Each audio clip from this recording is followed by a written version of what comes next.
मी म्यूटवर आहे माताजी. हरे कृष्णा. सगळ्यांच्या चरणी दंडवत प्रणाम. ओम अज्ञानतिमिरान्धस्य ज्ञानाञ्जनशलाकया चक्षुरुन्मीलितं येन तस्मै श्रीगुरवे नमः. श्रीचैतन्यमनोभीष्टं स्थापितं येन भूतले स्वयं रूपः कदा मह्यं ददाति स्वपदान्तिकं. वन्देऽहं श्रीगुरोः श्रीयुतपदकमलं श्रीगुरून् वैष्णवांश श्रीरूपं साग्रजातं सगण रघुनाथान्वितं तं सजीवं साद्वैतं सावधूतं परिजनसहितं श्रीकृष्ण चैतन्य देव श्री राधा कृष्ण पादानं सहगण ललिता श्री विशाखान्वितांश. हे कृष्ण करुणा सिंधो दीनबंधो जगतपते गोपेश गोपिका कांत राधा कांत नमोस्तुते. तप्त कांचन गौरांगी राधे वृंदावनेश्वरी वृषभानुसुते देवी प्रणमामि हरिप्रिये. जय श्री कृष्ण चैतन्य प्रभो नित्यानंद श्री अद्वैत गदाधर शिवासादि गौर भक्त वृंद. हरे कृष्णा कृष्णा कृष्णा हरे हरे हरे राम राम राम हरे हरे. वाञ्छाकल्पतरुभ्यश्च कृपा सिन्धुभ्येव च पतितानां पावनेभ्यो वैष्णवेभ्यो नमो नमः. आज मला प्रभूजींनी आपलं अध्याय 6 मधला वर्स नंबर 19, 20, 21, 22, 23 याची तुमच्या पुढे सादर करायची जबाबदारी दिलेली आहे. तर काही चुकलं असेल तर बोलताना किंवा काही तर क्षमा असावी.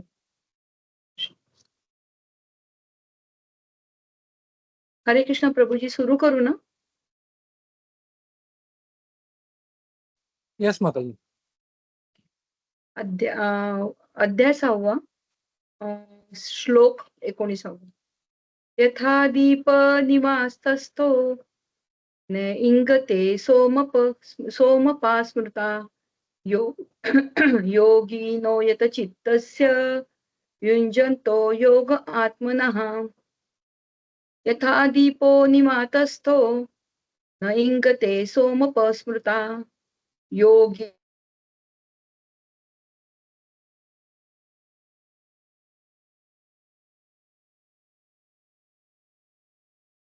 या ठिकाणी ज्याप्रमाणे दीप संथपणे तेवत राहतो त्याचप्रमाणे संयमित मनाचा योगी आत्मतत्वावरील आपल्या ध्यानामध्ये सदैव स्थिर असतो. हे ह्याचं त्यांनी इथे प्रभुपादांनी आपल्याला त्याचं हे दिलेलं एक्सप्लेनेशन.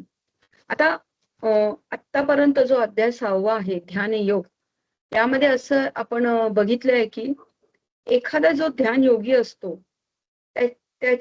त्याचं ध्यान करण्याचं प्रोसेस काय हे आपण बघत आलेलो आहे. म्हणजेच काय, तो कसा बसतो,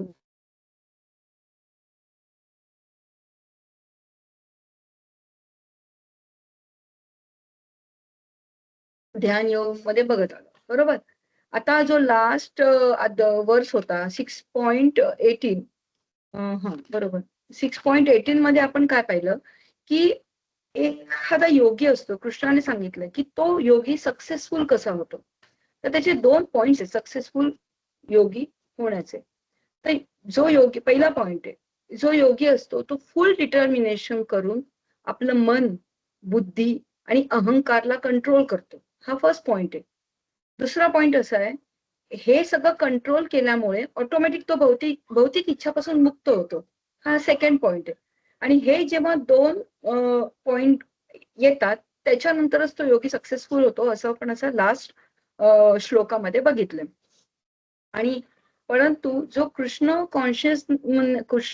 कॉन्शियसनेस मध्ये जो एखादा भक्त असतो किंवा जी एखादी व्यक्ती असते की तिला हे नक्की माहिती असतं की आपण कृष्णाचे आहोत, आपण कृष्णासाठी आहोत, आपल्याला कृष्णाची सेवा करायची आणि त्याच्यासाठी जी काही इंद्रिये देवाने दिलेली आहेत ती आपल्याला कृष्ण सेवेसाठीच वापरायची. मग त्या लास्ट श्लोकामध्ये आपण अमरीश महाराजांचं हे उदाहरण बघितलेलं होतं की अमरीश महाराज आपली सगळी जी इंद्रिये ती सेवेसाठी वापरत होते. कसे वापरत होते, आपण त्याच्यामध्ये एक श्लोक होता, त्या श्लोका थ्रू आपल्याला कळलेलं. बरोबर. आणि ते कशासाठी वापरायचे असतात, तर भगवंतांच्या प्रसन्नेसाठी, भगवंतांच्या आनंदासाठी. आणि हे आपण सगळं लास्ट वर्स मध्ये बघितलेलं होतं. आता हा जो श्लोक मी आता रीड केला की जिथे वाराचे संचलन नाही त्या ठिकाणी दीप संथपणे तेवत राहतो.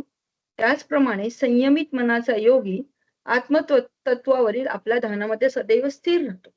आता ह्या श्लोकामध्ये अर्जुन कृष्णाला असं विचारतो की की बाबा ही सिद्धी ज्या योगांनी आतापर्यंत प्राप्त केली आहे, हे सांगितल्याप्रमाणे किंवा अगोदर जे आपण वर्सेस वाचले त्याप्रमाणे, तर त्यांची लक्षणं काय आहेत बरं?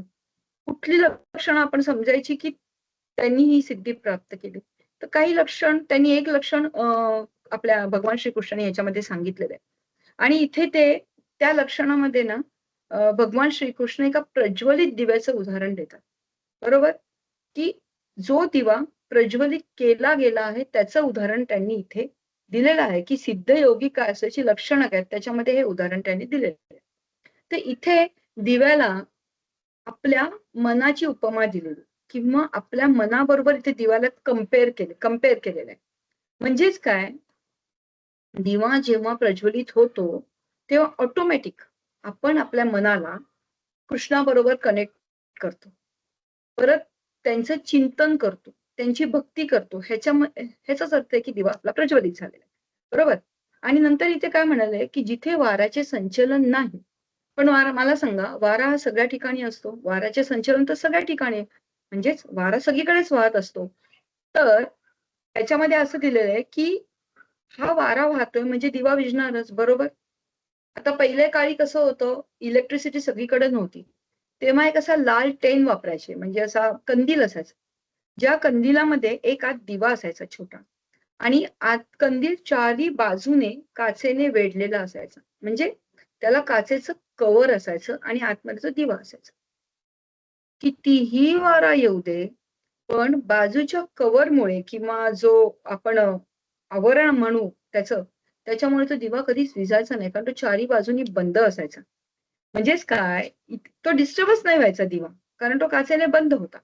आता मी तुम्हाला मगाशी सांगितलं, की भगवान कृष्ण काय करतात, आपल्या मनाला आपल्या मनाला उपमा कसली देतायत, तर एका ज्योतीची उपमा देतायत. बरोबर? आता तर तसं जर आपण बघायला गेलं तर मोठे-मोठे पहाड आहेत, पर्वत आहेत, अचल स्थिर एका जागी स्थिर उभे असतात. जसा दिवा स्थिर असतो, शांत संयमी योगीचा, त्याप्रमाणे ते पण स्थिर असतात. परंतु दिवा आपल्याला प्रकाश देतो. बरोबर आहे? पण ह्या सगळ्या गोष्टींना प्रकाश येतो का? नाही. पण दिवा आपल्याला प्रकाश देतो. आणि जसं आपण फॉर एक्झाम्पल मी दिलं तर, आपण मनाला बघू शकतो का? नाही बघू शकत. पण आपण फील करू शकतो. फील कसं करू आपण मनाला टच पण नाही करू शकत. पण फील कसं करू शकतो?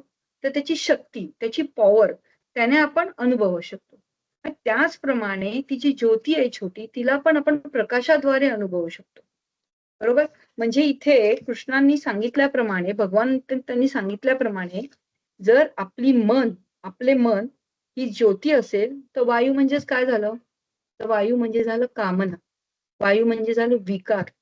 वायू म्हणजे झालं भोग इच्छा, की जोरात जशी हवा येते, त्याप्रमाणे ना आपली इच्छा पण जास्त प्रबळ होते. आपल्या मनातले विचार, काम वासना किंवा आपली जी भोग इच्छा असते, म्हणजे भौतिक वस्तूंकडे जे आपलं अट्रॅक्शन असतं, ते जास्त प्रबळ होतं.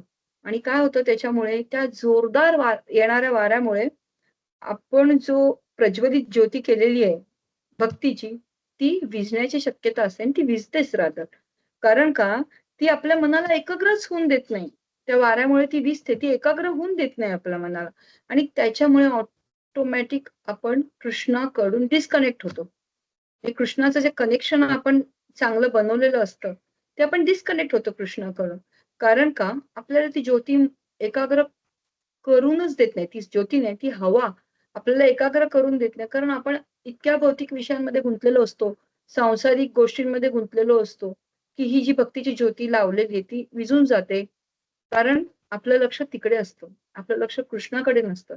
आपण कृष्णाबरोबर डिस्कनेक्ट होतो आणि आपलं कृष्णाकडचं मन हटवून आपण इतरत्र फिरत राहतो.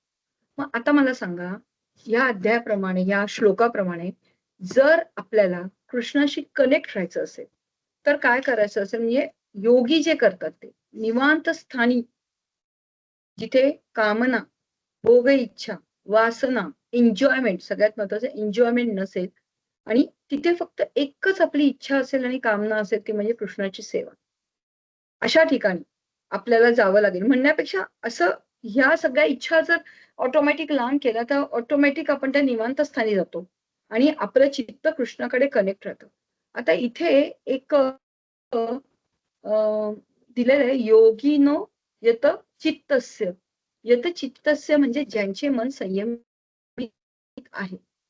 आपले मन संयमित नाहीये. आपलं मन आजूबाजूला धावतच असतं. पण ज्यांचे मन संयमित आहे म्हणजे योगी. हे असे योगी आहेत जसं मी मगाशी म्हटलं फुल डिटर्मिनेशन, माइंड, माइंड म्हणजे तुमचं इंटेलिजन्स आणि इगो हे जे सगळं आहे हे ज्याच्याकडे संयम असतो या गोष्टीवर असा योगी जो असतो त्या योगीप्रमाणे आपलं माइंड संयमित करून म्हणजे ज्या भोग इच्छा आहेत कामना आहेत त्याला लांब ठेवून आपल्याला ते माइंड आपल्या कृष्णाच्या चरणी लावलं पाहिजे. बरोबर आहे. मगच ती ज्योत आहे ना ती आपली तेवत राहील आणि किती हवा आली तरी विझणार नाही. म्हणजेच आपले माइंड आपल्याला अशा पद्धतीने कंट्रोल केले पाहिजे ना की जिथेच कुठलीच इच्छा कामना उत्पन्न होत नाही. ज्याप्रमाणे योगी त्यांचं माइंड सदैव स्थिर असतं कारण त्यांनी ऑलरेडी या सगळ्या गोष्टींवर कंट्रोल मिळवलेला असतो आणि ह्या कंट्रोल मिळवण्यामुळे ते भौतिक इच्छापासून आपोआप ते मुक्त होतात. बरोबर. आणि अशा पद्धतीचं ही लक्षणं जसं अर्जुनने कृष्णाला विचारलं की लक्षणं काय तर ही लक्षणं आहेत की या लक्षणांमध्येच आपल्याला हे कळण्यात येतं की योगी जर व्हायचं असेल किंवा योगींची अशी लक्षणं असतात की मन संयमित करून माइंड कंट्रोलमध्ये करून मन बुद्धी अहंकाराला संयमित करून भौतिक इच्छेपासून जर दूर राहिली तर कितीही हवा आली तरी ती जी ज्योती प्रज्वलित केली ती कधीच विझणार नाही. असं हे आपल्याला अध्याय आपलं वर्ष 19 मधून कळलंय. आता जो पुढचे 3 वर्ष एकत्रच आहेत. आय थिंक ते जे आहेत ना ते 3.5 आहेत म्हणजे 20 पूर्ण 21, 22 आणि 23 अर्धाच ते.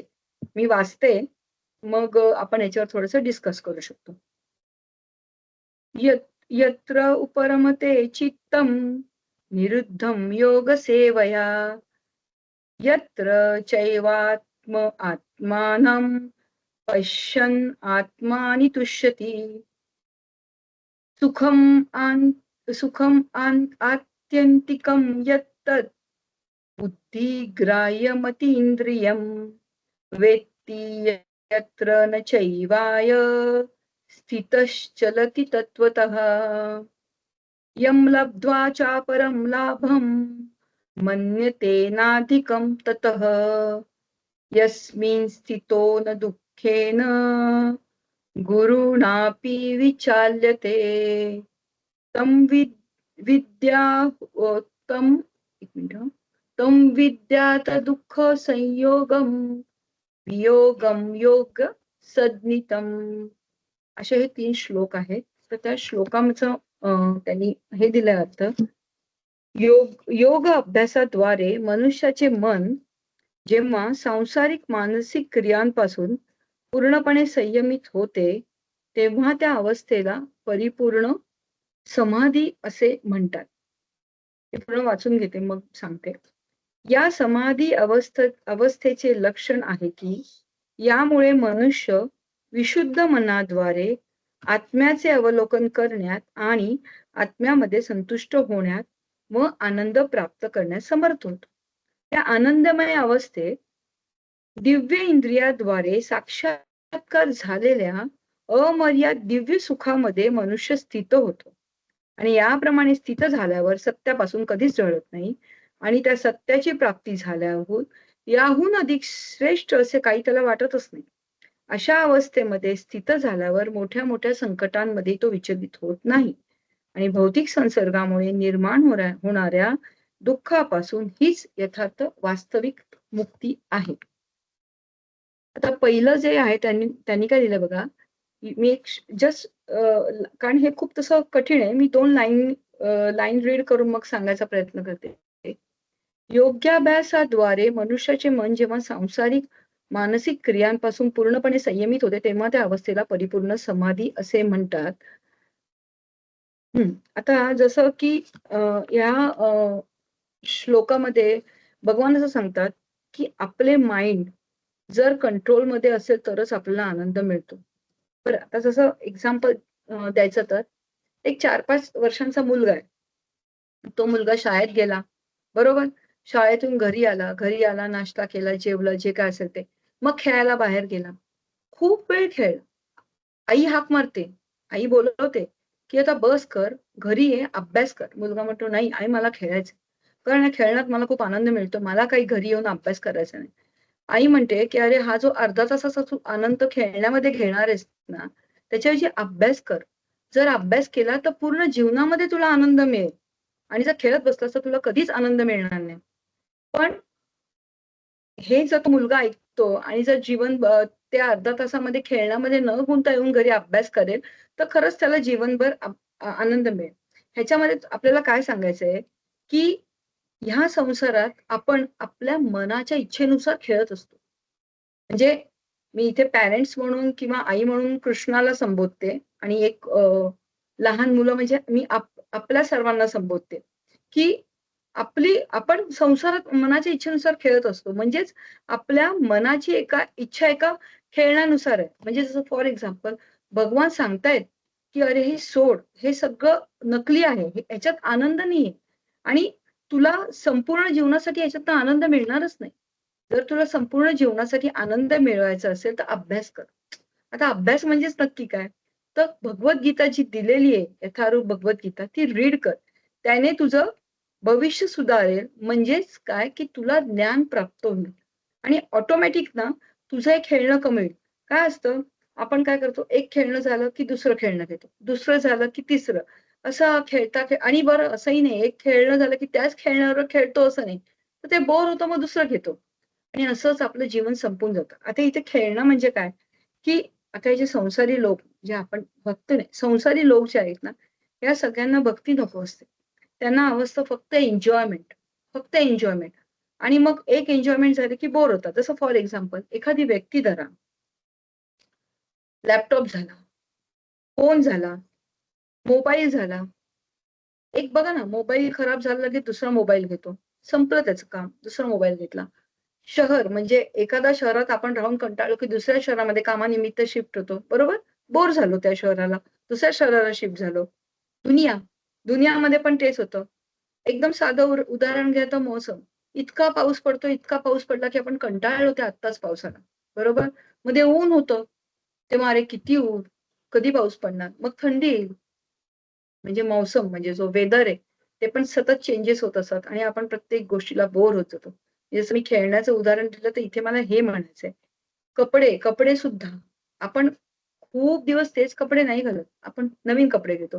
अरे कंटाळा आला, किती दिवस तेच कपडे घालूया, नवीन घेतो. अगर आता मागचीच फॅशन आता परत येते ती गोष्ट वेगळी. पण आपण नवीन कपडे घेतो.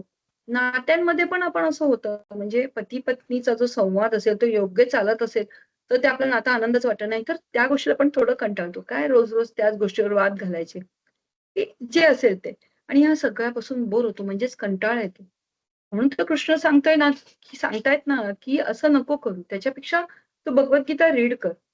जेणेकरून तुला त्या भगवद्गीतेचा आनंद मिळेल आणि आनंद मिळाल्यानंतर तुझ्या ज्ञानामध्ये भर पडेल. आणि हे जे मी आता जी तुम्हाला उदाहरणं दिली, हे सगळं आपलं माइंडच सतत विचार करत असतं. आणि ही माइंडचीच इच्छा आहे. ही अद्भुत इच्छा माइंडचीच आहे. आणि त्याच्यामुळे आपण काय करतो, एक खेळणं झालं की दुसरं खेळणे सतत आपण त्या मनाच्या पाठी धावत असतो. आता इथे दुसरं असं वाक्य दिलेलं आहे, की या समाधी अवस्थेचं अ, लक्षण आहे, की त्यामुळे मनुष्य विशुद्ध मनाद्वारे आत्म्याचे अवलोकन करण्यात आणि आत्म्यामध्ये संतुष्ट होण्यात व आनंद प्राप्त करण्यास समर्थ होतो. म्हणजे भगवान काय सांगतायत तिथे, की योग अभ्यास करा आणि मॅच्युअर्ड बना. आता जेव्हा आपण हा योग अभ्यास करतो, त्यामुळे ऑटोमॅटिक आपण भक्ती मार्गामध्ये प्रगती करत जातो. भक्ती योगामध्ये आपण प्रगती करत जातो आणि जेव्हा आपण भगवद्गीता रीड करून, भागवतन रीड करून जे ज्ञान घेतो आपण, संपादन करतो, त्यामुळे भक्ती योगामध्ये प्रगती करतो. त्याच्यामुळे ऑटोमॅटिक जी मी तुम्हाला आता सांगितली ती सगळी एन्जॉयमेंट आपल्याला तुच्छ वाटते. ही जी आपण मजेसाठी जगतोय किंवा इतर सांसारिक लोकं जगतायत त्याला काही अर्थ नाही.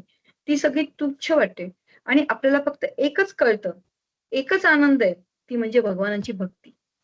ती भक्ती केली तर ऑटोमॅटिक आपलं मन संयमित होऊ शकतं आणि आपण भक्ती योगामध्ये पुढे जाऊ शकतो असं इथे कृष्णाला म्हणायचंय. आता योग अभ्यासाद्वारे जे योगी असतात ते खुश असतात.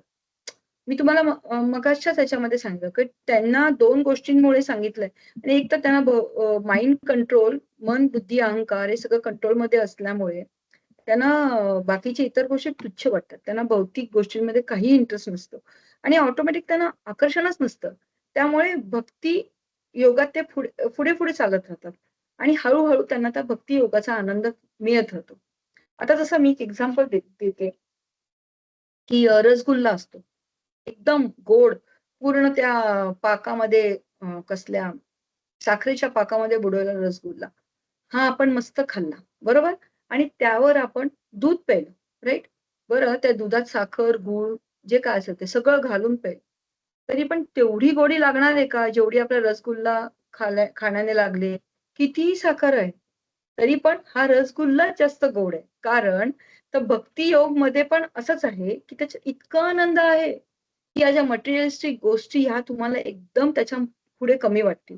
जर तुम्ही त्या भक्ती योगाचा व्यवस्थित त्या भक्ती योगामध्ये सगळ्या गोष्टी व्यवस्थित करून जर मार्गक्रमण करत पुढे राहिलात, तर तुम्हाला तो इतका गोड वाटेल, इतका छान वाटेल, की दुधात तुम्ही कितीही साखर घाला, म्हणजेच ह्या मटेरिअलिस्टिक गोष्टी तुम्हाला अगदी फिक्या वाटतील त्या अ, ह्याच्यामध्ये भक्ती योगामध्ये. म्हणजेच भ भ भक्ती योगा आहे ना, जर भक्ती गोष्टीमधला आपला जो आनंद आहे, म्हणजे आपण एन्जॉयमेंट मधला आनंद जर कमी केला, की बाबा मला ही गोष्ट मटेरिअलिस्टिक गोष्ट केल्यामुळे आनंद मिळेल, कार घेतल्यामुळे आनंद मिळेल, घर घेतल्यामुळे आनंद मिळेल, या ज्या सगळ्या XYZ या ज्या सगळ्या गोष्टी आहेत, त्याच्यातला आनंद जर आपण कमी केला, तर काय होईल? आपलं मन कुठेच भटकणार नाही आणि आपलं इंद्रिय, बुद्धी आणि अहंकार हे सगळं स्थिर होईल. म्हणजे आपल्या कंट्रोलमध्ये राहील. म्हणून भौतिक गोष्टीमधला आनंद आपल्याला कमी केला पाहिजे. आणि हा जो ह्यांनी मार्ग सांगितलाय, हा भक्ती योगाचा मार्ग ना, हा सत्याचा मार्ग आहे. हा परम सत्याचा मार्ग आहे. परम सत्य म्हणजे भगवान श्रीकृष्ण हे तर आपल्याला माहिती आहे. आणि हा मार्ग आहे, तो मार्ग आपल्याला भगवान श्रीकृष्णापर्यंत नेऊन सोडतो. म्हणून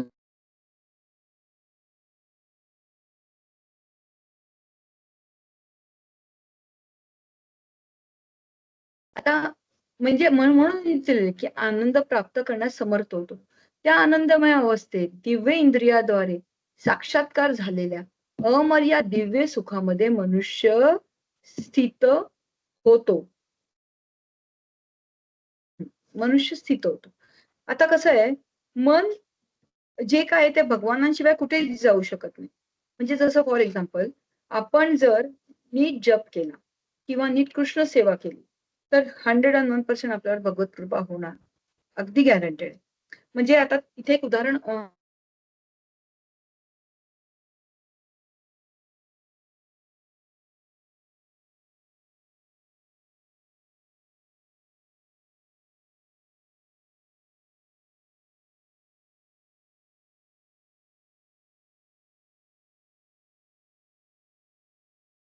हॅलो, येस माताजी, आय हरे थिंक कृष्णा. तुमच्याकडे नेटवर्क बरोबर नाही मला वाटतं. आता येतोय पण आवाज. येतं म्हणजे मगाशी काय बोलत होते तिथे येत होता ना आवाज माझा? हा last I think 10-15 second miss झालं मध्ये. बरं, बरं. ठीक आहे. ओके. आता येतोय ना व्यवस्थित प्रभूजी? Yes yes. ओके. नाही मी हे वाचलं आता, की जे मी आता म्हटलं, की आनंद प्राप्त करण्यास कसं समर्थ होतो, ते मी तुम्हाला आत्ताच सांगितलं. आता ह्याच्यापुढे मी 2 लाईन्स रीड केल्या ह्याच्यामधल्या आणि आता त्याच्याविषयीचं मी एक्सप्लेनेशन देते, की आपले मन जे आहे, ते भगवानांशिवाय कुठेही जाऊ शकत नाही. आणि जर आपण नीट जप केला, चॅन्टिंग केलं, नीट कृष्ण सेवा केली, तर नक्कीच भगवत कृपा होते. तर इथे मला एक उदाहरण द्यायचं आहे, की आपलं मन हे कसं तलावासारखं आहे. तलावाचं पाणी कसं एजिटेटेड म्हणजे सतत ढवळल्यासारखं किंवा हलत असेल, तर आपल्याला त्या तलावाचा तळ आहे, तो स्वच्छ नाही दिसत. बरं, तळ बघूच शकत नाही आपण. पण जर तेच पाणी स्थिर, शांत झालं, म्हणजे संयमी झालं, मनासारखं आपल्या मनाचं उदाहरण, तर आपल्याला त्या अ, तलावाचा तळ दिसू शकतो. पण तसं नसतं. अजून एक मी जस्ट दुसरं एक्झाम्पल देते. मनाचंच देते मी. मन हे एक ना काचेसारखं आहे आणि त्या काचेवर समजा आपण 30 किलोमीटर आपलं 30 एवढी 30 किलोमीटर एवढी थर असलेला जाडी असलेली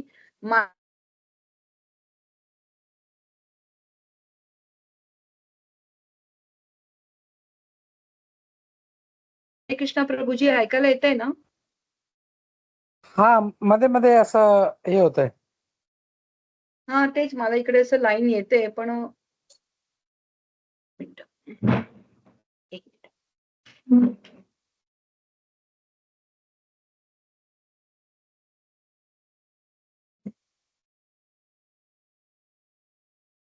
हा आता ऐकायला येते प्रभूजी?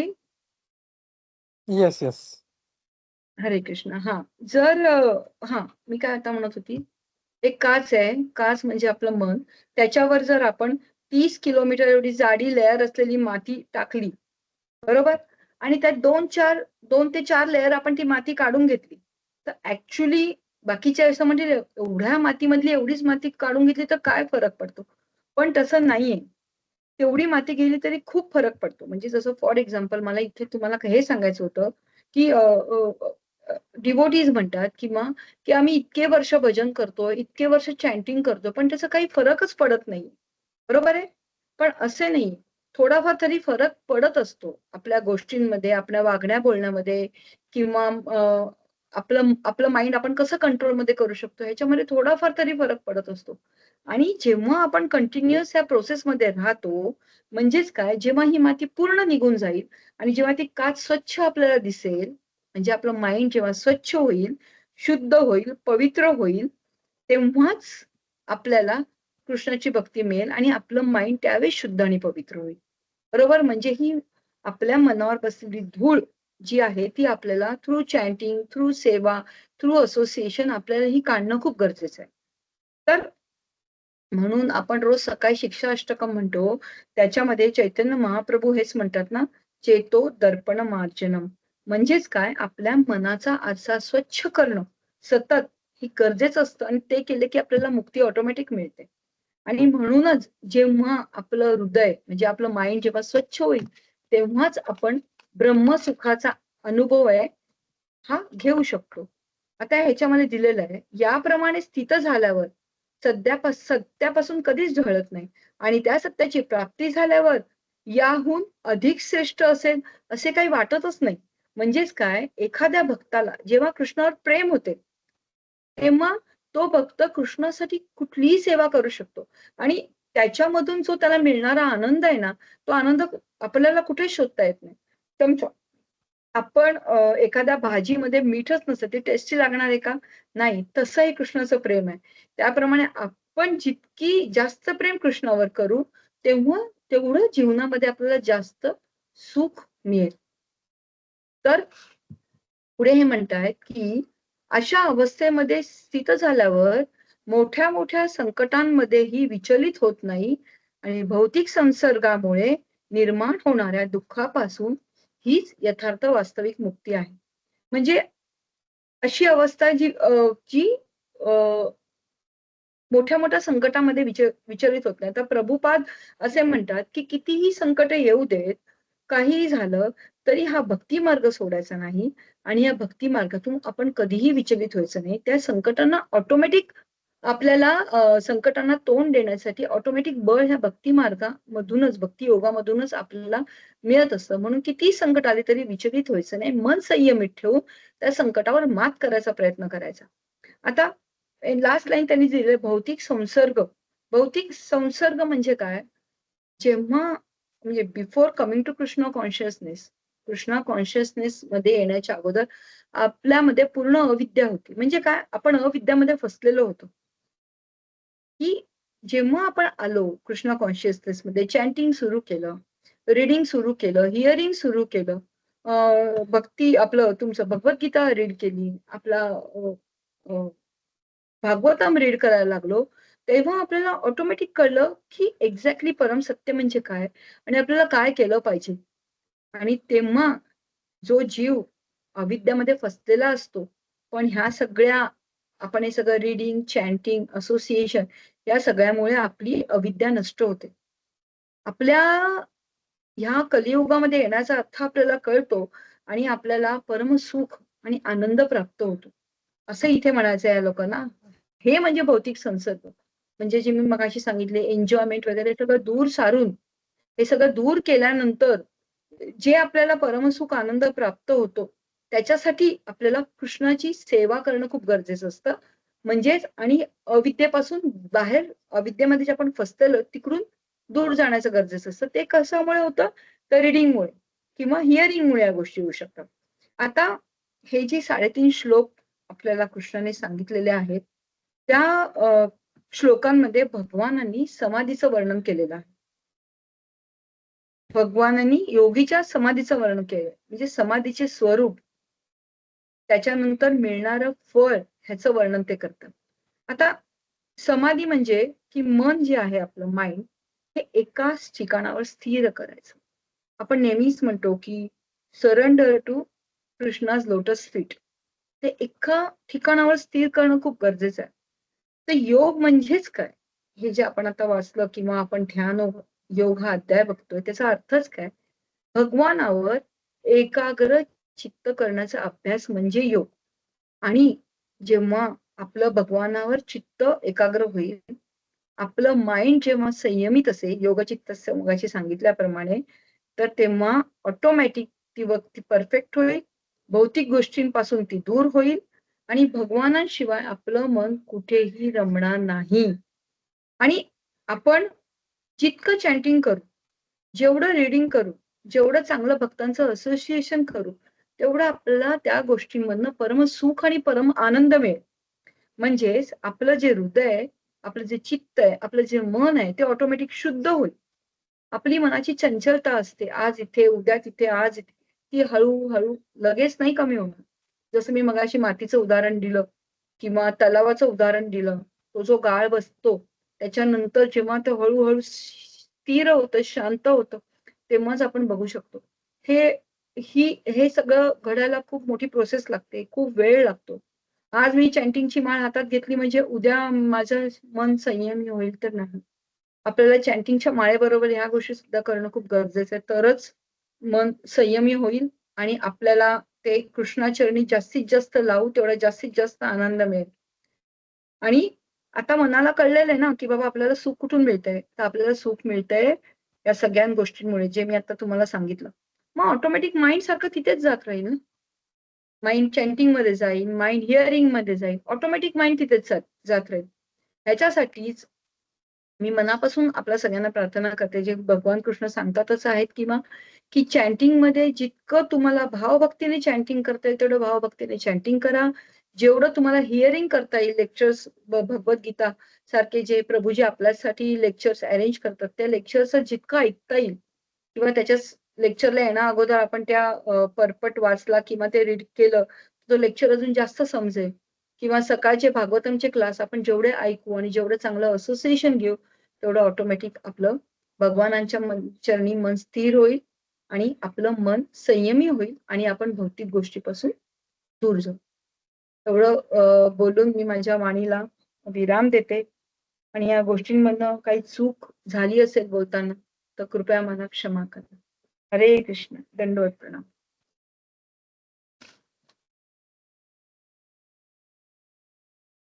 हरे कृष्णा. खूप सुंदर माताजी, खूप चांगलं सांगितलं श्लोक बद्दल. श्लोक पण खूप चांगले आहेत सगळे. तसं आपण पाहिलं तर जो पहिला श्लोक आहे 19, त्याच्यामध्ये कसं भगवान एक उदाहरण देत आहेत, एक दिव्याचं. तर आता तर आय थिंक आजच्या जनरेशनला माहित नसेल ते, बट आपण लहानपणी असताना दिवा लावलेला आणि कधी वारा आला की कसं ते फडफडत राहतो. तसं म्हणजे ते म्हणजे खूप एक चांगलं उदाहरण आहे की कसं मन पण तसंच आहे. जास्त हवा किंवा वारा लागला की आपलं मन पण विचलित होतं. तर तुम्ही खूप चांगलं सांगितलं की हे जे भोग ऐश्वर आणि हे हे जे आहेत या या वाऱ्यापासून जर लांब ठेवलं मनाला, तर आपलं मन चांगलं स्थिर राहील. पण इतकं सोपं नाहीये ते. It's not easy. त्याला कारण त्याच्यामध्ये आपण राहून नेहमी राहत असतो आणि इट्स व्हेरी डिफिकल्ट. तर त्याला कसं प्रोटेक्ट केलं पाहिजे, तर जसं आपण दिव्यावरती ते काच ठेवायचो आधी, त्याला कव्हर करायचो, तसं जे भक्त लोकांचा फॅन्स आहे, तो जर वरून त्यांनी कव्हर केला, तर हे वारे मग आपल्याला आपल्या मनाला कधी लागणार नाही. हे आपण सेफ राहू, आपलं मन सेफ राहील. कारण मन विचलित झालं, आपण पाहतो, पण बरेचसे उदाहरण पाहिले, की रावण इतका मोठा पंडित असून, इतका ज्ञानी असून, म्हणजे इतका ज्ञानी होता, की जेव्हा त्याला भगवान श्रीरामने बाण मारला, तेव्हा लक्ष्मणला जाऊन सांगितलं, की बाबा तू ह्याच्याकडून ज्ञान घे. म्हणजे जस्ट इमॅजिन, की भगवान रामचंद्र पण त्यांना माहिती होतं, की हा किती ज्ञानी आहे. पण ते ऍप्लिकेशन मध्ये नसेल तर त्याचा उपयोग नाहीये. म्हणजे त्याला ज्ञान भरपूर आहे, पण त्याचं मन मन विचलित होतं त्याचं. स्त्री बघितला की लगेच तो भुळून जायचा एकदम. तर 2 वस्तू प्रभुपाद नेहमी बोलतात, ज्ञान आणि विज्ञान. ज्ञान पाहिजे आपल्याला आणि विज्ञान पण पाहिजे. तर जसं मी नेहमी उदाहरण पण देतो, की समजा कुठला एनी एनी एनिथिंग किंवा मार्शल आर्ट्स आहे किंवा स्विमिंग शिकणार आहे, तर तो शिकलेला आहे. त्याला प्रॅक्टिकल जे सगळं माहिती आहे कसं केलं पाहिजे. पण ॲक्चुअल तो पाण्यामध्ये जेव्हा पडला, तेव्हा ते त्याला यूज करता आलं पाहिजे किंवा तो मार्शल आर्ट शिकतोय तो he is in some situation, तेव्हा तेव्हा तर त्याला यूज करता आला पाहिजे. तर भक्ती पण तशीच. आपल्याला ज्ञान आहे आपल्याला आणि इट्स व्हेरी, व्हेरी डिफिकल्ट. म्हणून हे भक्ताचे जे जसं मी सांगितलं ते वरून एक प्रोटेक्शन लावली पाहिजे भक्तांची. That is very, very important. ते आपण जर लावलं तर आपलं मन स्थिर राहील, नाही तर we might get carried away. आणि भगवान बोलतात ना, पण मन आपला सगळ्यात चांगला मित्र पण आहे आणि सगळ्यात भयानक शत्रू पण आहे. So it's very, very difficult. तर हरे कृष्णा. खूप चांगला क्लास होता माताजी. हरे कृष्ण. धन्यवाद. प्रणाम माताजी. हरे कृष्ण. खूप छान पद्धतीने सांगितलं. खूप म्हणजे खूप छान वाटलं ऐकून. मस्त सांगितलं. खूप छान समजलं तुमचं. धन्यवाद. हरे कृष्ण माताजी. खरंच खूपच छान होता क्लास. म्हणजे प्रॅक्टिकल एक्झाम्पल्स दिल्यामुळे अगदी पाहायला गेलं तर जशी प्रभूजी पण आता म्हणाले किंवा ह्या वर्समध्ये जे एक्झाम्पल दिलंय वातीचं आणि दिव्याचं, कसं काय त्याला तशाच पद्धतीने मन हे पहिले जसं हवा जोरातही हवा आली किंवा काय तर ते मन पहिले अफेक्ट काय होत होतं, माइंड मन पहिले आपलं विचलित होतं किंवा चंचल, कारण याची वृत्तीच चंचल असल्यामुळे पहिले इफेक्ट कुठे होतो तो मनावर होतो आणि मग त्याच्यानंतर पुढच्या सगळ्या प्रक्रिया सुरू होतात. तुम्ही खूप छान पद्धतीने एक्सप्लेन केलं. थँक यू माताजी. हरे कृष्ण.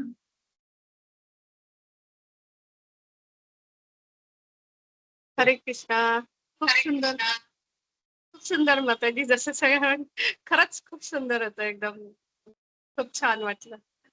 नेक्स्ट पण लवकर ऐकायचं आहे तुमचं.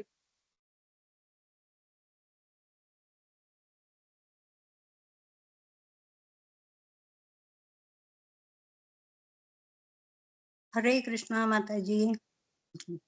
मी उशिरा जॉईन झाले, पण जे ऐकलं ते खूप छान ऐकलं. हरे कृष्णा. तुम्ही खूप छान सांगितलं. हरे कृष्णा.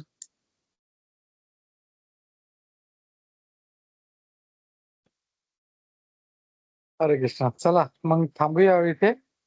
आपण पुढच्या गुरुवारी भेटूया. भगवद्गीता यथारूप की जय. श्री प्रभुपाद की जय. गुरुवृंद की जय. सभी भक्तवृंद की जय. हरे कृष्णा. थँक यू माता वन्स अगेन. हरे कृष्णा. हरे कृष्ण. धन्यवाद. प्रणाम प्रभूजी. धन्यवाद. हरे कृष्णा. हरे धन्यवाद. कृष्णा. हरे कृष्णा.